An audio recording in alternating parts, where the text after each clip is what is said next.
Welcome to the From Lab to Patient, Garage to Market podcast with your host, Phil Crowley. In each episode, we will discuss professionals serving the tech startup market and the various issues of importance to those companies. You can find this show on all the major platforms, including YouTube, LinkedIn, Facebook, Apple Podcasts, Spotify, and on our website, CrowleyLawLLC.com. Now here's the host of From Lab to Patient, Garage to Market, Phil Crowley. Welcome, and thanks for tuning into our podcast. You know, we seek to bring you individuals with practical experience in the innovation space, people whose experience can help you on your journey of entrepreneurship. What we try to do is to find people who can identify the resources that can help you along the way, as well as identify those roadblocks and mistakes to avoid that can derail or delay your journey to innovation. And that's what we focus on. Today, I'm happy to have with us Kathleen Coviello, who is the Chief Economic Transformation Officer of the New Jersey Economic Development Authority. Kathleen has a wonderful and varied career in the innovation space. And I think that the title that she has speaks volumes about the kind of work that she does to stimulate economic growth, particularly in the technology sectors in New Jersey. Kathleen, welcome. Great to be here. Thanks, Phil. Kathleen, could you tell our audience a bit about your role and the role of the Economic Development Authority? Sure, happy to. So as you mentioned, my title is Chief Economic Transformation Officer, which is a mouthful, but it really speaks to the division that I lead for the organization that focuses on industries that are going to transform our economy. So high growth, innovative industries. That includes clean energy. It includes technology. It includes life sciences, manufacturing. Believe it or not, there's a new renaissance in the state of manufacturing. And our newest addition, which is film and digital media. So those are all the industries under the umbrella. And my role at the Economic Development Authority is to bring a varied portfolio of tools and resources to grow those parts of our economy. Well, that's an exciting job to have in New Jersey. New Jersey must have some of the highest density of people with PhDs in various areas of technology and the life sciences of any of the states. So it seems like you have a very rich portfolio of people to draw on. But how did you get involved in the innovation space to begin with? Well, I'll go back to early in my career. When I graduated from college, I went into the banking industry, and I had a startup come to the bank I then worked at and wanted funding. And I was the low man on the totem pole, and no one wanted to talk to this company. So the company got bounced around and in my lap, and they said, "Would you talk to them?" I'm like, "Yeah, I'll talk to them." And lo and behold, the company was not only a startup, but they were an apparel manufacturer. And my colleague said, and just remember, we don't do startups and we don't do anything in apparel. So it was an interesting conversation, but it was three entrepreneurs that had left very successful careers in the apparel industry, had sold their BMWs and Mercedes, and were driving clunkers, and emptied out their 401ks and put all of their resources into this business. And it was really their passion and vision that I bought into. And lo and behold, we wound up financing the company. We created this really unique structure that mitigated the risk for the bank and allowed the company to get the resources they need to grow. And it was really the passion of working with people with such great dreams and being able to, support those dreams that, had my buy-in. And the company, you may have heard of them today. They're known as Lilly Pulitzer. So it's the first startup that I financed, a well-known apparel brand for high-end women's clothing now. And there was no going back then. I wasn't going to finance kind of, your mom and pop business after working with some really exciting, passionate entrepreneurs and watching the growth trajectory of that company. Well, you certainly describe the typical entrepreneur in terms of having them go all in for their innovation, selling the cars, emptying out their 401ks because they believed in something with great passion. And is that one of the indicia that you look for when you look to invest in companies or support companies? For certain, right? If you as an entrepreneur are hedging your bets and you don't believe in the success or the opportunity, you're not going to get anyone else to believe in that opportunity. And so, I've heard some really great investors say, bet on the jockey. And that is part of it, right? You have to have someone that believes in this whatever the business value proposition is and is going to drive to success. So for certain.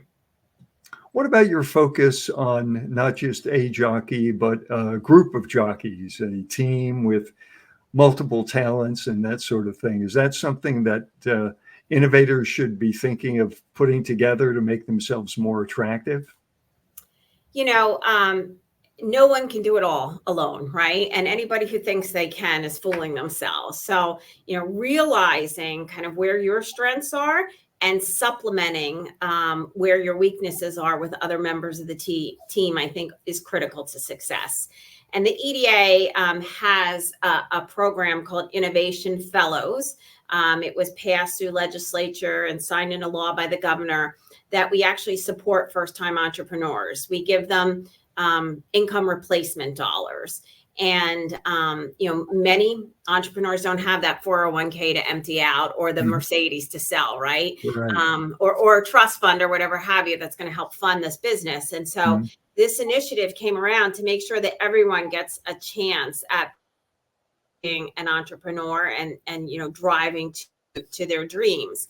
And one of the requirements under this program is that you have to have a team of 3. And the reason you have to have a team of 3 is you need a tiebreaker, right? If you have 2, it's not a good thing. And interestingly enough, that first company I mentioned, they started with a team of 3, and one of the team members actually dropped out of the business, but they still made it. But, we looked carefully at kind of scoping this program. And one of the things is, to that point, we wanted to make sure that folks had well-rounded resources to support their business. Well, it seems to be one of the indicators of potential success. But you mentioned a number of areas in which the Economic Development Authority is interested. How are those areas chosen? Was that something that came down from the administration, or was it developed internally at EDA? So Phil, I've been at the EDA a long time, over 19 years, and with each administration, each governor comes a little bit of a different focus, right? I always say, my goal is to execute on the vision of the person under the gold dome, who the state constituents put into office. And each governor goes about it in a very different style. This is my 4th governor that I've worked under. And so Governor Murphy, for the first time in a long time, at least during my tenure, put together an economic development plan when he came into office. And he clearly spelled out that he wanted New Jersey to be a state of innovation and to focus on small, innovative companies and to make sure that we're the most diverse innovation economy. So things like that Innovation Fellows and giving, folks that aren't necessarily from an Ivy League school with a lot of money, an opportunity to enter into this innovation space was germane to Governor Murphy's platform. Things like place-based economic development. The governor has spent a lot of time and vision around this. And, I think the first example of that is the Helix in New Brunswick. The governor clearly saw that, we were sandwiched between 2 great metropolitan areas in New York and Philadelphia, and losing a little bit of our identity that way. And by putting a physical space on the map in the Helix building in New Brunswick, where we bring together academia, corporate partners, and innovation space, it's not only an identity for us and a focus on what we want to excel at, but it's a place for folks in the state to go that are interested in advancing whatever each of these centers has. And we have a number of them now, with the Helix being a life science center and one of the first ones. Last week, 2 weeks ago, we were up in Hoboken launching NJ Fast, which is a fintech accelerator and a partnership with Stevens University and Plug and Play. And again, playing to the strengths we already have in New Jersey. We have a big backbone for the financial services industry. And how do we anchor entrepreneurs here, have this identity, and bring everyone together? Well, I was particularly pleased with the governor's selection of my alma mater, Stevens Institute of Technology in Hoboken, to be one of the lead parties in that. Stevens has a great deal of information and dedication to financial technology. And in a future podcast, I hope to get someone from the Stevens faculty and that group to speak with us about that. But how do people generally get in touch with the EDA? How do they present themselves, and what sorts of programs do you have to outreach? Yeah, it's a great question. And, quite honestly, it's one of the biggest challenges we have, right? We have over 80 initiatives and programs, from small businesses to support mom and pop shops, to support venture capital firms, to support innovation. And it's a lot for individuals to kind of get through. And, we happily engage in things like this where we can get our messaging out. But I think one of the most effective tools that we have, at least on the innovation side, is we hold monthly office hours. Mm-hmm. And we actually rotate them between in-person and virtual. So you can pick your poison, which you prefer. We just held one last week in Newark, great attendance. We do a bit of a presentation on broadly what is our portfolio, and then we drill down on one particular program. We often have partners come in, whether it be the New Jersey Business Action Center, the Small Business Development Corps around the state. And then we kind of break off one-on-one that we can talk to folks and say, okay, you heard about the big picture. Let's see how it applies to you. And one of, I think the most important things we have to do is have continuity, because when you're an entrepreneur and your head's down, you only think about, what you need at that moment. And you may have forgotten about, the 70 other programs that the EDA has, right? And so for us to continually get out our message is really important. We also send out monthly newsletters by industry. And if your listeners don't follow us on social media, they certainly should. We're constantly putting out on social media what our new initiatives are, when we're opening up new opportunities. Our board just approved last month our manufacturing voucher program, which is a grant of up to $250,000, up to 50% of equipment costs, to help entrepreneurs who maybe were on the fence about buying equipment, make that purchasing decision, retool and advance their manufacturing initiatives.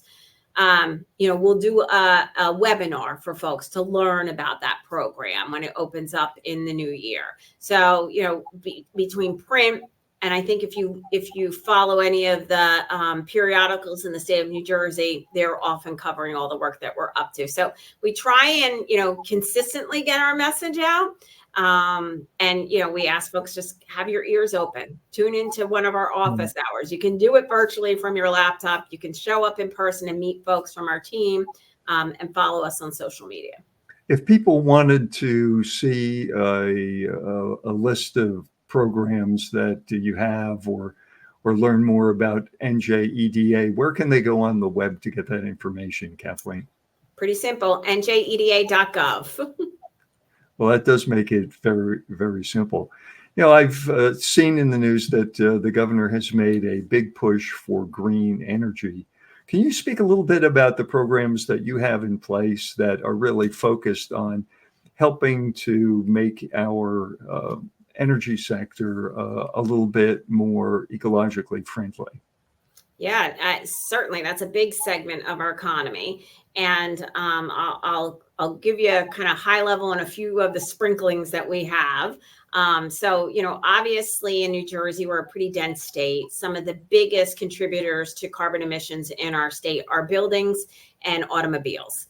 And so when we developed our footprint on how we're going to tackle clean energy in the state, we went after those two categories first, right? Go after the biggest offenders.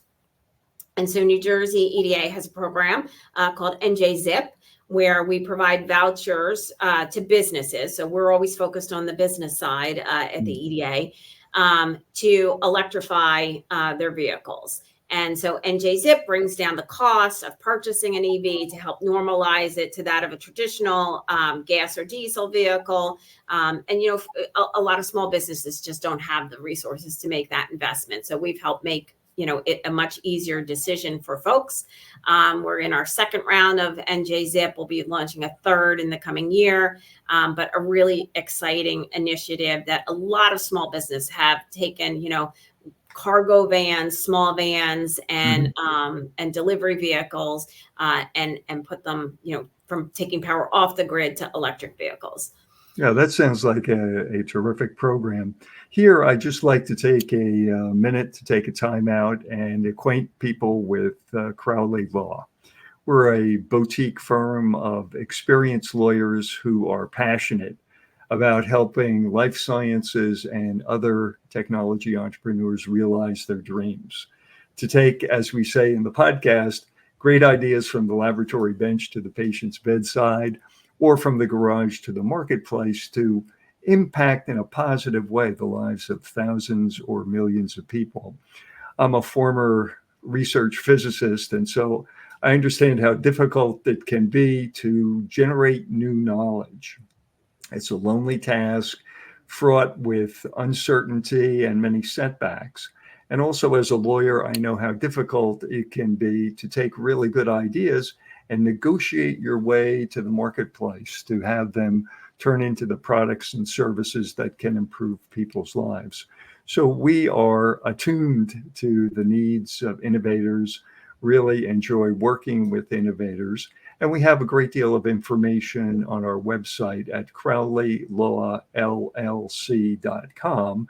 Frequently asked questions, blogs, an ebook, white papers, all with an effort to help innovators reduce the risk, at least the risks that are controllable, with respect to their journey to the marketplace.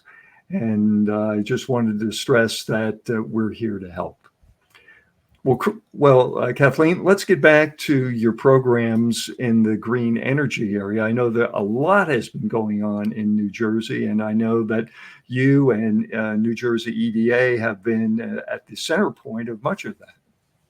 Yeah, and I think one of the other initiatives I'm happy to share, Phil, is our work on trying to decarbonize the buildings in the state.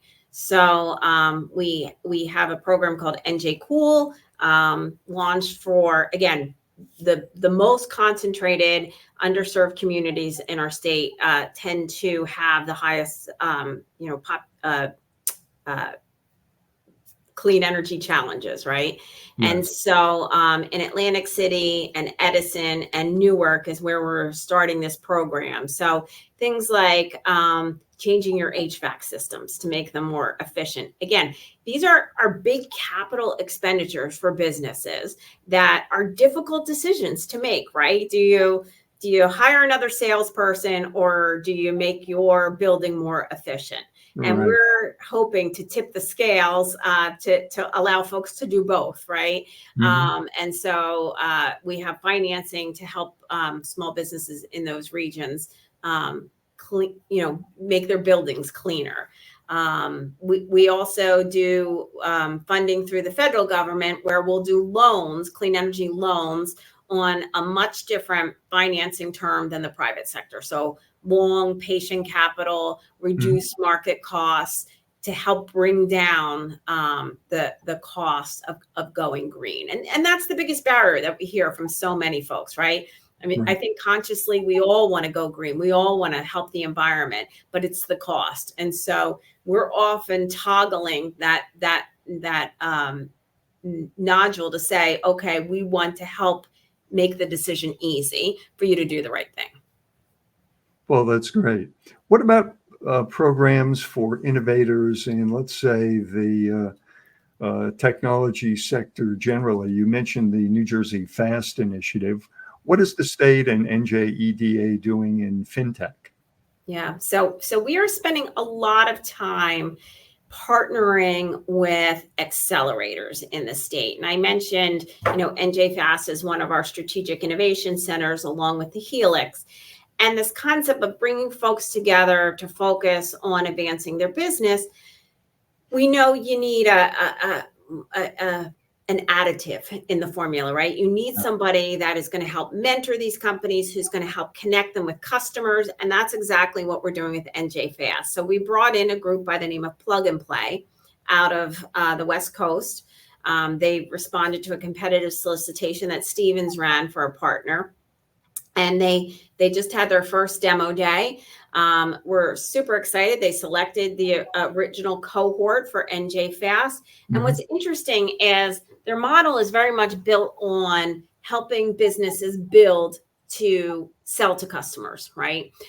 You can build a great tech something, right? But if nobody wants to buy it, it's not gonna drive the success that we all want.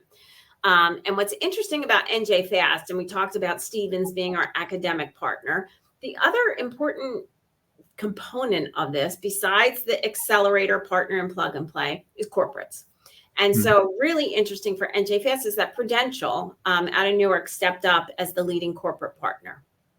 What that means is that Prudential will bring these cohort companies into their space. They'll let them work with their senior leadership. They'll understand and talk about the problems that they have from an insurtech position, a parallel to fintech, and help problem solve around it. And I think some of these will wind up as customers to Prudential, right? And that we think is really kind of the secret sauce, bringing together academia, bringing together corporate folks, putting folks in one physical space with a driven mission, and then having this accelerator partner on top of it. Well, it certainly is a great help for young or inexperienced innovators, because it's kind of being able to sort of see around the corner, as it were, making a decision today, but understanding its impact on the business over the long term. And I would imagine that you and your colleagues at the New Jersey EDA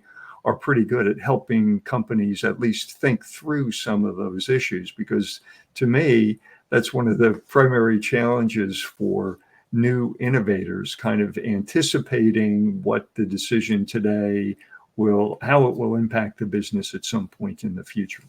Yeah. And even to that point, Phil, I'll say, we have a lot of discussions with young companies about raising capital, right? And you may be aware that we started New Jersey's first chapter of Golden Seeds, which is an angel group that invests in women-led businesses. We also hold office hours there. And having conversations with, first-time entrepreneurs around what it means to take outside capital, and I'm sure you have this a lot too, right? It means you're giving away a piece of your company. It means that person's going to need their money back at some point in time. It's not a grant. It's not a gift, right? So you got to think about, is this a lifestyle business for you, or is this a business that you want to exit in a few years? And we have a lot of those conversations with young entrepreneurs. Don't just take the first check. Make sure it's smart money. Make sure it's a partner that you can get along with, because odds are you're going to be, air quote, married to that person for upwards of 7 years, right? So if it's somebody you can't work with on negotiating a term sheet, do you really want to be in business with them for the next 5, 7, 10 years? Right. And those are I think discussions and things that just don't come to mind if you haven't raised capital before. So we're often having those discussions with entrepreneurs. Well, you raise an excellent point there, Kathleen, in that the company, just as investors do their due diligence on the company, the company has to do its due diligence on the investors, and focusing on just what you said and how difficult is it to work with that person today, and why do you think it will get better over time if they're so difficult in dealing with the initial investment? So those are really strategic considerations. I'll point out that on our website, we have an ebook called The Top 10 Causes of Failure for Technology Startups and How to Avoid Them. And we do, in fact, discuss the point that you just raised, Kathleen, about doing your due diligence on your investors. What about the life sciences? New Jersey is kind of got a cornucopia of resources in the life sciences and people who are experienced academics as well as professional people from a number of major pharmaceutical companies that are here in New Jersey. Yeah, it really is. And, interestingly enough, on timing, I was with a roundtable this morning of med tech CEOs and representatives from the med tech industry in New Jersey. And that's a little bit of a quieter piece of our life science industry, but just as important. And if folks don't know, New Jersey is number 2 in the country on med tech businesses, which I didn't know until I started having these conversations with folks. And, we have so many resources from, again, manufacturing is really important for med tech and cell and gene manufacturing, so that, voucher support. I'm sitting today in our facility called the New Jersey Bioscience Center. Lab space, right? Affordable lab space is critical for young, innovative life science companies. And we have labs here in our facility anywhere from 500 to 1,000 square feet, at a below market rate. And you only have to sign a 1-year lease, right? And that's a big challenge for a life science entrepreneur. They don't know where their clinical discoveries are going to go. They don't know how their phase 1 trials are going to go. So to be able to find a short-term lease that you have all of the resources you need here, be it conference rooms and receptionists and, folks that are your neighbors that are in the same kind of path of discovery as you, we have found is one of the best support mechanisms that we have for the life science industry. One of the things that impresses me about the work that the EDA has done, Kathleen, is this ability to set up space for entrepreneurs so that they can collaborate, talk to, communicate with other entrepreneurs and share their experiences to help both of them kind of refine their ideas and then learn from the experiences of others as well. And we have more coming online, right? So I mentioned a few times now our Strategic Innovation Center. So NJ Fast up at Stevens has off-campus space in Hoboken that the entrepreneurs will reside at. We have SciTech City at Liberty Science Center coming online that will house entrepreneurs as well. Brand new building coming out of the ground in partnership with Liberty Science Center. We have the Helix that I mentioned that will have innovation space. We mentioned that we're partnering, or we announced that we're partnering with NARTP down in Atlantic City for aviation entrepreneurship. The FAA is housed there. And having access to that airspace is critical if you're in the aviation space and advancing a business there.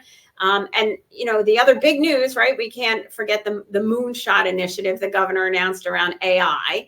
And we are standing up an innovation center in conjunction with Princeton University to focus on AI. And all of these spaces are about physical ability to bring folks together and iterate and innovate. And so people can learn more about those by going to NJEDA.gov, right? Correct. And we're broadly calling them strategic innovation centers. Each center has its own mission. It has its own industry focus, its own academic partners. And I think between now and the end of the year, you'll see a few more announcements around strategic innovation centers. So stay tuned. All right. This is fantastic. What are the basic requirements for companies that want to get into one of these innovation centers? Yeah, each center has its own, right? So at each center, we have our own partner. I neglected to mention HACS, which really was one of our first strategic innovation centers. And that has a focus on decarbonization technologies, and it's located in Newark. So HACS, led by SOSV Ventures, has an application process. You can go on HACS's website, HAX, and see their application process to get into their program and center. They bring a lot of machines and chemical technologies and hardware labs. If that's kind of the niche of your business, again, NJ Fast up in Hoboken has their own application process through our partners at Plug and Play. And the others are coming out of the ground at the Helix and Edgeworks. So each center has its own application process. Oh, that's terrific. Well, the time has really flown by, Kathleen, and thank you so much for discussing all the great work that you and New Jersey EDA are doing. I want to thank our viewers and listeners for tuning in to the podcast, and hope that we'll see you and you'll subscribe to our podcast for the future. Kathleen, thanks again. Phil, thank you. I can't really express enough my appreciation for all you do for the innovation economy in New Jersey, and really giving us this opportunity to share all the resources that we have. Thank you. You've been tuning into the From Lab to Patient, Garage to Market podcast with your host, Phil Crowley. You can find this show on all the major platforms, including YouTube, LinkedIn, Facebook, Apple Podcasts, Spotify, and on our website, CrowleyLawLLC.com. If you found this information helpful, please subscribe, like, leave a positive review, and share with others.